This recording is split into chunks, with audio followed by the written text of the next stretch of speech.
जय हिंद दोस्तों, मैं नवीन शर्मा आप सभी का स्वागत करता हूं। आशा करता हूं आप सब एकदम अच्छे हैं, एकदम बेहतरीन हैं और यूपी पुलिस री एग्जाम के लिए शुरू हुई इस कागी सीरीज में आप सारे साथियों का स्वागत है। कल साथी हम कक्षा कर चुके थे हिंदी की, हर रोज 1 बजे क्लास होगी। कल हम संज्ञा और सर्वनाम पढ़ चुके हैं। उसी क्रम में मैंने आपको कल एक स्क्रीनशॉट दिखाया था कि किस तरह से हम करने वाले हैं। आज जो चैप्टर है हमारे विशेषण, क्रिया और अव्यय है, ठीक है। तो बहुत ध्यान से प्रश्नों को करेंगे। आपको जिन साथियों को टाइम टेबल नहीं पता है सभी कक्षाओं का, वो जरूर एक बार स्क्रीनशॉट ले लें कि क्या क्या किस किस टाइम पर कौन कौन सी कक्षाएं आपकी होती हैं।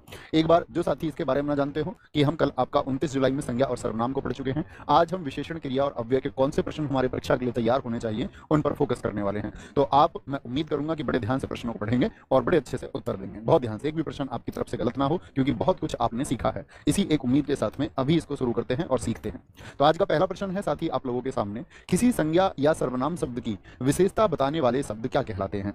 जो आपका संज्ञा और सर्वनाम की विशेषता बताए उन शब्दों को भैया हम विशेषण कहते हैं। क्या कहते हैं? विशेषता बताने वाले शब्द किसकी विशेषता बताएंगे? संज्ञा और सर्वनाम की विशेषता बताएंगे। क्या बोलेंगे? संज्ञा और सर्वनाम की विशेषता बताएंगे। जैसे एक वाक्य हम लेते हैं, हमारे भाई जो कक्षा करा रहे हैं इनका नाम है शुभम, ठीक है। शुभम, ध्यान से देखना, शुभम बहुत अच्छा लड़का है।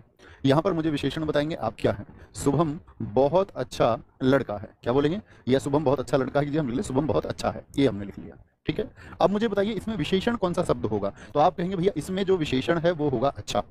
क्या होगा? विशेषण कौन सा होगा? इसमें विशेषण है आपका अच्छा। क्यों? हमने क्यों कह दिया इसको विशेषण? तो ये तो हमने परिभाषा जानी कि संज्ञा और सर्वनाम की विशेषता बताएगा। तो क्या इसने बताई संज्ञा और सर्वनाम की विशेषता? तो आप कहेंगे जी हाँ, इसने शुभम की विशेषता बताई। और शुभम एक संज्ञा शब्द है। कैसी संज्ञा है शुभम? व्यक्तिवाचक संज्ञा है, ये कल हमने जाना। यदि किसी को नाम दे दिया गया है तो वह व्यक्तिवाचक संज्ञा हो जाती है, ठीक है। तो व्यक्तिवाचक संज्ञा और संज्ञा की ही तो विशेषता बता रहा है कि उसका गुण बताया इसने। तो यहां पर साथी जो बहुत शब्द है ये क्या है? यहां पर जो बहुत शब्द है ये क्या हो जाए फिर? तो आप कहेंगे जो विशेषण पर भी जोर डाले और विशेषण की भी विशेषता बताए और विशेषण के पहले प्रयोग हो उसको भैया हम प्रविशेषण कहते हैं। क्या कहते हैं? प्रविशेषण उसको कहते हैं। कोई दिक्कत, कोई परेशानी साथी? प्रविशेषण। तो प्रविशेषण हमेशा विशेषण के पहले होगा, विशेषण पर जोर डालेगा और विशेषण की और विशेषता बताएगा।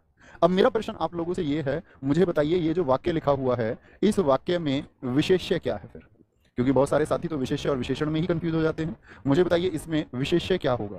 सारे साथी एक बार उत्तर देंगे। तो आप कहेंगे भैया, एक बार सारे दोस्त बताएंगे। आवाज चेक करो भी, कुछ बच्चे आवाज के लिए लिख रहे हैं, कुछ क्या ज्यादातर लिख रहे हैं। हेलो हेलो हेलो,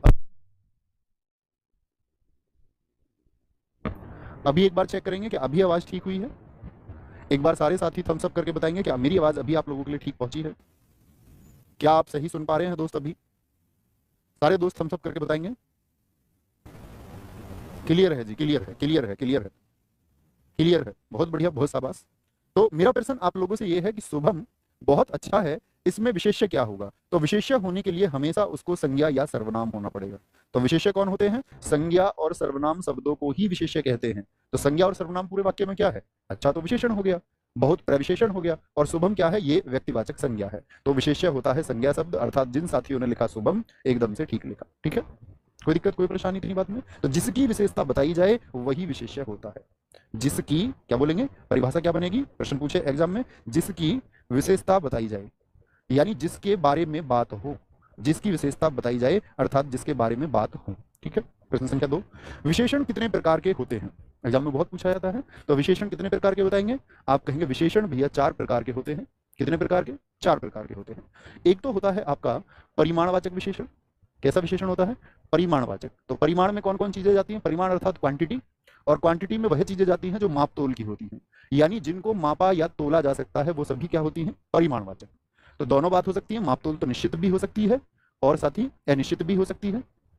निश्चित भी और दोस्त आपका अनिश्चित भी हो सकती है माप तोल तो। जी भैया, जैसे निश्चित का एक उदाहरण लिखें। आप बाजार गए, मैंने बोला आप बाजार से लेके आए 4 लीटर दूध, तो उसको माप के लेके आए किसमें? लीटर में, और माप लिया तो फिक्स है आपका। मैं आपसे बोलूं कि भैया कुछ दूध, तो कुछ क्या बता रहा है कितना दूध? आप कहेंगे अनिश्चित है, फिक्स नहीं है। यहां फिक्स कर दिया है। जैसे 2 मीटर कपड़ा, 4 बीघा खेत, ठीक है, 1 किलोमीटर रास्ता। लेकिन मैं बोल दूं कुछ रास्ता, कुछ रास्ता, तो क्या आप इसको मेजर कर सकते हैं? क्या बोलेंगे? कुछ कपड़ा, क्या आप इसको कुछ में पता चल पा रहा है? नहीं। अगर मैं यहीं पर बोल दूं 2 मीटर कपड़ा तो निश्चित हो जाएगा। यानी जो माप तोल है वो परिमाण में जाएगी, और दोनों तरह की हो सकती है, निश्चित और अनिश्चित। दूसरा होता है साथी संख्यावाचक। संख्यावाचक विशेषण होता है, और संख्या बोधक जो होता है आपका, ये भी किसका बोध कराएगा? ये भैया संख्या का। किसका? संख्या का, नंबर का बोध कराता है। संख्या का बोध कराएगा। अब संख्या का बोध भी किस तरह का हो सकता है? निश्चित। तो मैं आपसे जानना चाहूंगा निश्चित संख्यावाचक का एक उदाहरण सभी लिखें। और अनिश्चित भी हो सकता है, जी भैया, अनिश्चित भी हो सकता है। तो निश्चित में तो आ जाएगा, जैसे मैं बोल दूं 10 लड़के आ रहे हैं, तो आप उनको गिन सकते हैं भाई कितने लड़के हैं? 10 लड़के। 1 2 3 4 5 6 7 8 9 10 गिनती हो सकती है, एक नंबर दिया है निश्चित। और अनिश्चित में क्या है? मैं बोल दूं कुछ लड़के आ रहे हैं, कुछ लड़के, तो अभी पता नहीं चला भाई, लड़कों को गिना तो जा सकता है लेकिन ये नहीं बताया कि कितने हैं। तीसरा जो होता है साथी, वो होता है हमारा सार्वनामिक विशेषण। अब सार्वनामिक विशेषण किसका बोध कराता है? यहां सीखने की बात है। सार्वनामिक विशेषण, यहां पर आपको दो चीजें और सीखनी पड़ती हैं। सार्वनामिक विशेषण से पहले मैं आपको सिखाऊंगा मौलिक और यौगिक सर्वनाम, क्योंकि उसकी मदद से ही ये सीखा जा सकता है। तो ध्यान से देखना, कल मैंने आपको बताया था कि सर्वनाम शब्द कितने होते हैं, मूल सर्वनाम शब्द कितने होते हैं। तो मूल सर्वनाम शब्द आपने कहा था भैया, मूल सर्वनाम शब्द जो होते हैं वो होते हैं हमारे 11। कौन कौन से? 11 होते हैं। मैं की बात हमने की थी, हम की बात हमने की थी, ठीक है, आपकी बात हमने की थी, ठीक है, तो कौन क्या की बात हमने की थी, जो सो की बात हमने की थी, ठीक है, तो ये कोई कुछ की बात हमने की थी। तो ये सब क्या है? मूल सर्वनाम शब्द 11 होते हैं। अच्छा, तो सार्वनामिक विशेषण और मूल सर्वनाम में क्या अंतर है, पहले तो इस बात को समझें। जैसे एक उदाहरण देकर मैं समझाता हूं।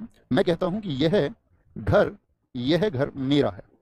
दोनों साथी इसको समझे, यह घर मेरा है। मुझे बताइए इस पूरे वाक्य में आपका, वाक्य में शुरुआत में जो ये शब्द लिखा हुआ है यह, क्या ये एक सर्वनाम है? यस और नो, यह एक सर्वनाम है या नहीं है? जी भैया। और घर शब्द में कौन सा साथी आपका विकारी शब्द है? तो आप बोलेंगे यहां पर संज्ञा है भैया। तो सर्वनाम का पड़ोसी वाक्य की शुरुआत में यदि संज्ञा हो जाए, एक एक वाक्य आप भी लिखिए, सर्वनाम और शुरुआत में और उसके बाद में एक संज्ञा शब्द होना चाहिए। तो आप कहेंगे भैया ये जो सर्वनाम का पड़ोसी संज्ञा जब हो जाएगा तो उसको हम सार्वनामिक विशेषण कहेंगे। वहीं पर यदि ये वाक्य ऐसे आ जाए, यह मेरा घर है, अब अर्थ तो वही है लेकिन स्थिति बदल गई। वाक्य की शुरुआत में सर्वनाम का पड़ोसी कौन हो गया? मैं शब्द से बना है सर्वनाम, और यह भी एक सर्वनाम है, हमने कल जाना, वो मूल सर्वनाम में आता है। यह वह क्या है? निश्चयवाचक सर्वनाम है। तो सर्वनाम का पड़ोसी यदि सर्वनाम हो जाए, ये भी सर्वनाम और इसका पड़ोसी भी क्या हो गया? सर्वनाम। यानी सर्वनाम का पड़ोसी सर्वनाम तो निश्चयवाचक सर्वनाम होता है। एक बार तब ये लिखें कि भैया अब कंफ्यूज नहीं होंगे, सर्वनाम का पड़ोसी सर्वनाम तो निश्चयवाचक सर्वनाम को दर्शाता है, और सर्वनाम का पड़ोसी संज्ञा शब्द तो सार्वनामिक विशेषण, ये दोनों के बीच का अंतर है। तो ध्यान देंगे वाक्य में, हमेशा कभी भी आपके सामने वाक्य लिखा आएगा तो आप गलती नहीं करेंगे। जी भैया। अब अगला स्टेप में क्या सिखाना चाह रहा हूं आपको, वो ये समझिए, ध्यान से देखना। मैंने बोला मूल सर्वनाम कितने हैं दोस्त? आप कहेंगे मूल सर्वनाम है भैया हमारे कितने? 11। जो 11 हैं आपके, इन्हीं को हम कहते हैं मौलिक सर्वनाम, कि कोई छेड़छाड़ ना हो और शब्द ऐसा ही लिखा मिले, कोई छेड़छाड़ नहीं। यानी यह के रूप में लिखा मिले। जैसे कुछ वाक्य लिख लेते हैं, यह मेरा मेरा मेरा पेन है, ठीक है, इस तरह से एक वाक्य लिखा मिल गया। वह उसका उसका भाई है। तो यहां पर सर्वनाम देखिए जरा ध्यान से। तो यहां जो ये बात आई है, यह कोई बदलाव नहीं, वह कोई बदलाव नहीं। एक होता है यौगिक सर्वनाम, उसको समझिए। तो यौगिक सर्वनाम होता है कि सर्वनाम को किसी और रूप में लिख दिया जाए, सर्वनाम को किसी और रूप में लिख दिया जाए। जैसे यौगिक सर्वनाम में कुछ उदाहरण लिखता हूं, ऐसा घर नहीं देखा, ऐसा घर नहीं देखा, ऐसा घर नहीं देखा। और दूसरा वाक्य मैंने लिखा, इनका इनका घर यहीं पर है, इनका घर यहीं पर है। अब साथी समझिए, मुझे बताइए इस वाक्य में जो ये सर्वनाम है, ऐसा ये से बना हुआ है, इनका, ये जो दोनों सर्वनाम है, क्या ये 11 सर्वनाम शब्दों में आपने पढ़े थे, हाँ या ना?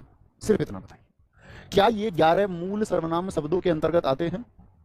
मैं, तुम, कौन, क्या, जो, सो, कोई, कुछ, आप, क्या उनके अंतर्गत ये आते हैं?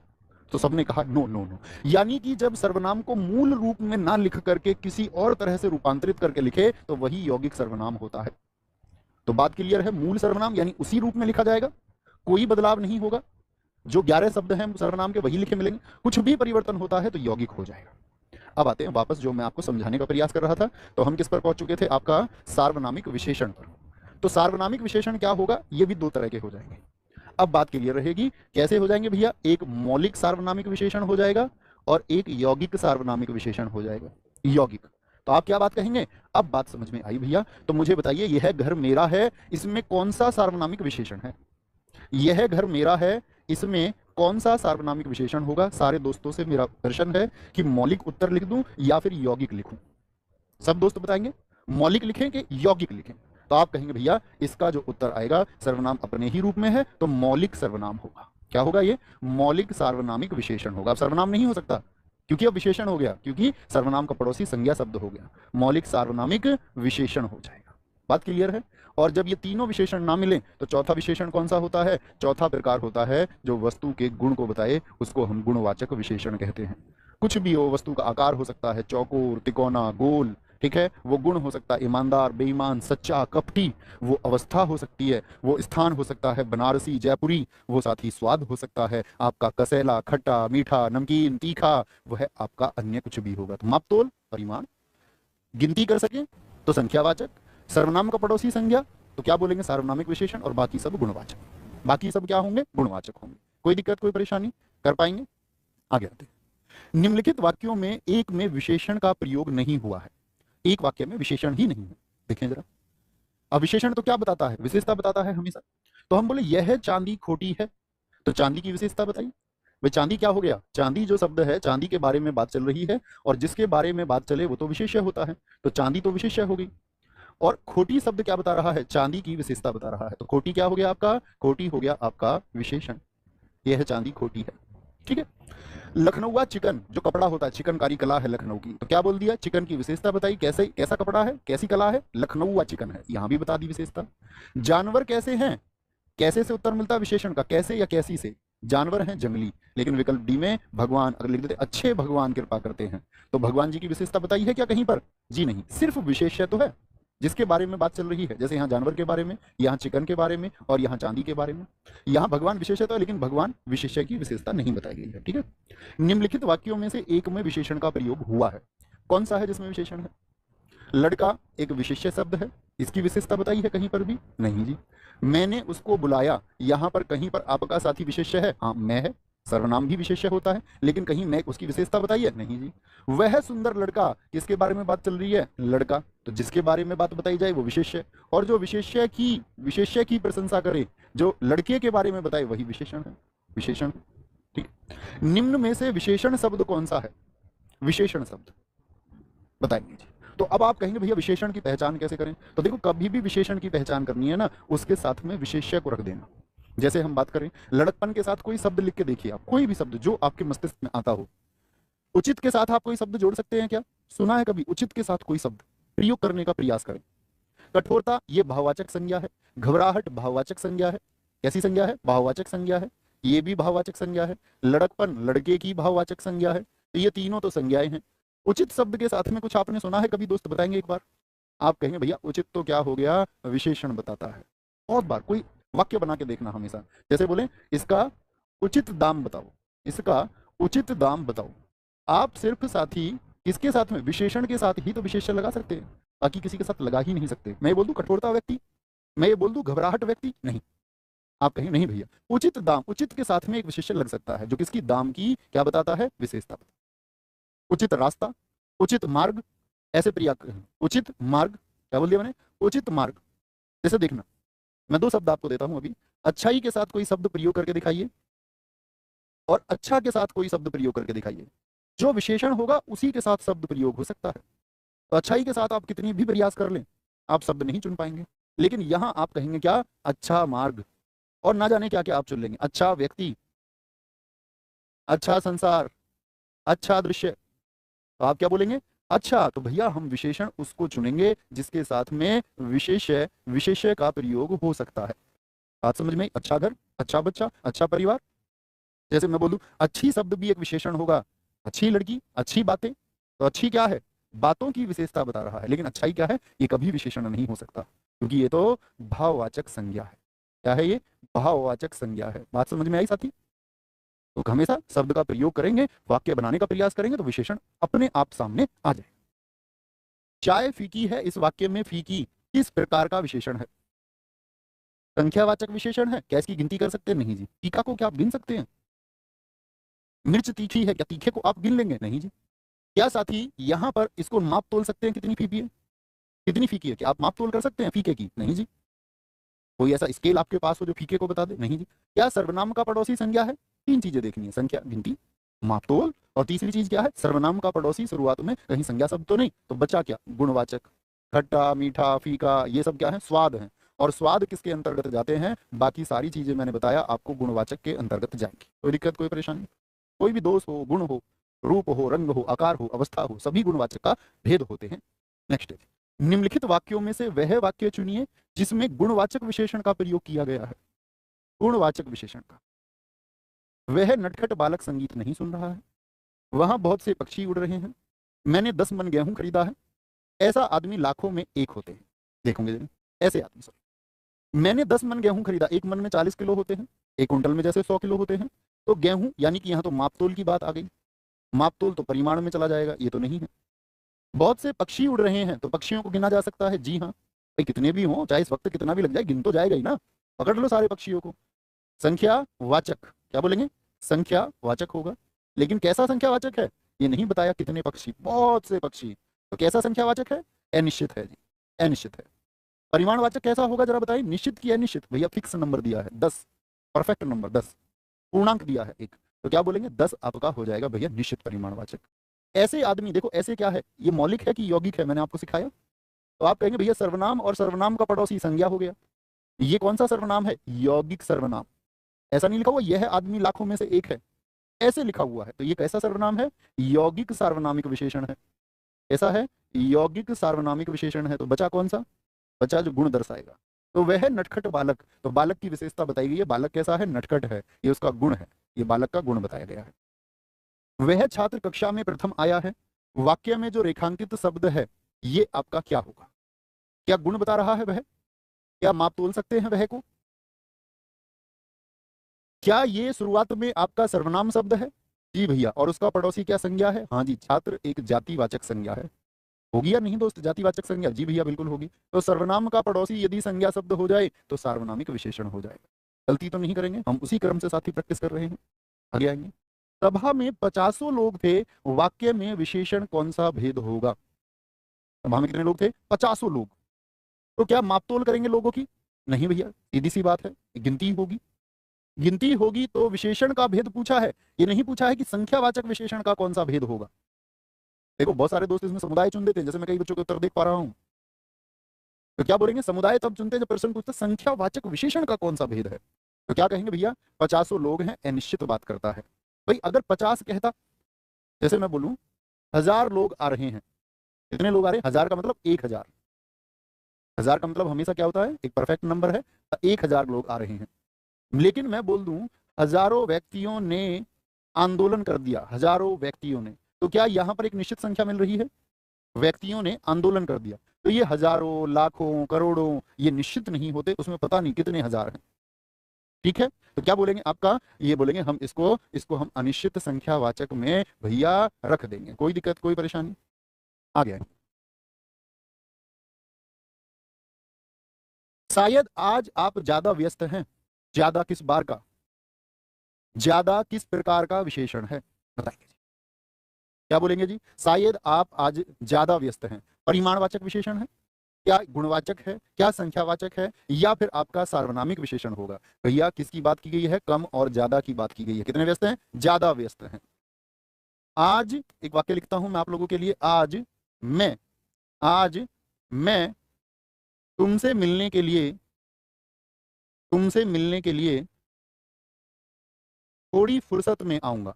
तो कैसी फुर्सत, मात्रा की बात कर दी, थोड़ी फुर्सत में आऊंगा, थोड़ी फुर्सत में आऊंगा, ठीक है, कैसी फुर्सत, थोड़ी, यहां देखिए थोड़ी। जैसे दूसरा वाक्य मैं लिखूं, आज थोड़ी सी नमकीन ले आना, क्या ले आना, थोड़ी सी नमकीन ले आना, नमकीन, नमकीन ले आना, ठीक है।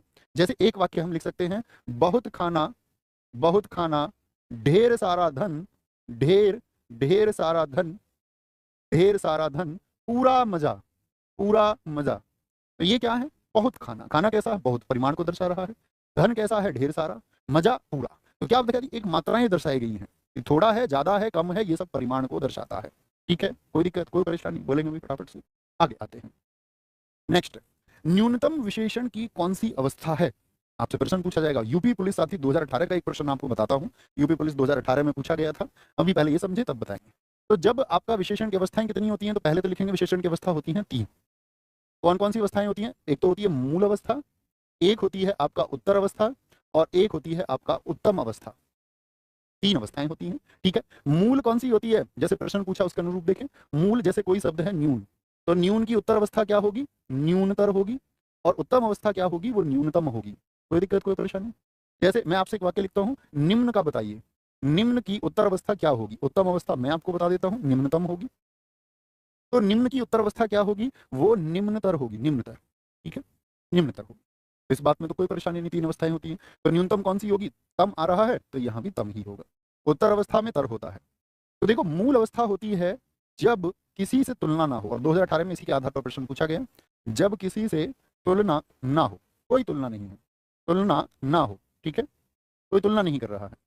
जब दो के बीच में तुलना हो, कोई दो चीजों के बीच में, दो के बीच तुलना हो, तो उत्तर अवस्था होती है। और उत्तम अवस्था सुपरलेटिव डिग्री है जब सभी से तुलना हो, सभी से तुलना हो, सभी से तुलना हो। जैसे हम देखते हैं, आपका रमेश अच्छा छात्र है, तो रमेश की तुलना किसी से की गई क्या? जी नहीं भैया, रमेश अच्छा छात्र है। मैं बोल दूं रमेश आकाश से अच्छा छात्र है। किससे? आकाश से। आकाश से अच्छा छात्र है, तो दो के बीच तुलना हो गई। किससे अच्छा छात्र है? आकाश से अच्छा छात्र है।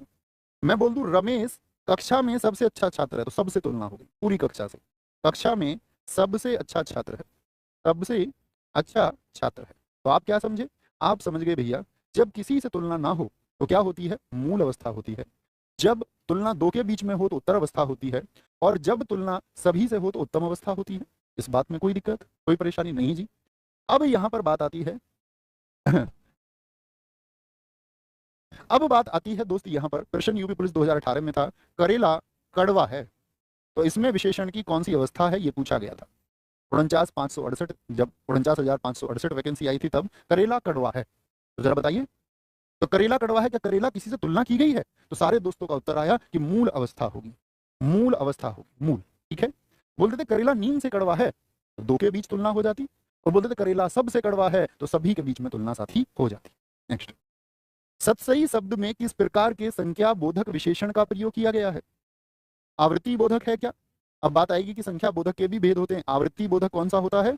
आवृत्ति बोधक होते हैं दोस्त आपके, जब हम गुने पे बात करते हैं, तिगुना, दो गुना, चौगुना। तो जब गुने की बात आए तो वो फ्रीक्वेंसी में आता है, तो दुगुना तिगुना हो गया।